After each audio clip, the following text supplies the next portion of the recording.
नौशर फिरोज़ खां ख़बर शामिल कयूं पिया। डिस्ट्रिक्ट रिपोर्टर मोहम्मद हसन सूमरो जी रिपोर्ट मुताबिक़ कुछ ॾींहं पहिरियां म्यूनिसिपल कमेटी नौशर फिरोज़ जे चेयरमैनशिप तां इस्तीफ़ा ॾींदड़ पीर क़ुर्बान अली सरवर्दी कराची खां फ़ोन ज़रिए मीडिया सां ॻाल्हाईंदे चयो आहे त कुझु सहाफ़ी दोस्तनि पारां मुख़्तलिफ़ चैनल्स ते मुंहिंजी इस्तीफ़ा जी वापसीअ जूं ख़बरूं नशर करायूं वयूं आहिनि, जिन में का बि सदाकत नाहे।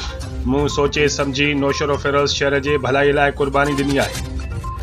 जॾहिं उहिदे हूंदे पंहिंजे शहर लाइ कुझु बि न पियो करे सघां त अहिड़े उहिदे रखण मां कहिड़ो फ़ाइदो। बाक़ी ईंदड़ इलेक्शन 2024 में PS 35 तक नौशर फिरोज़ ते MP जो उम्मीदवार आहियां ऐं पार्टी क़यादत मां उम्मीद रखां थो त हिन भेरे टिकट मूंखे ॾिनी वेंदी।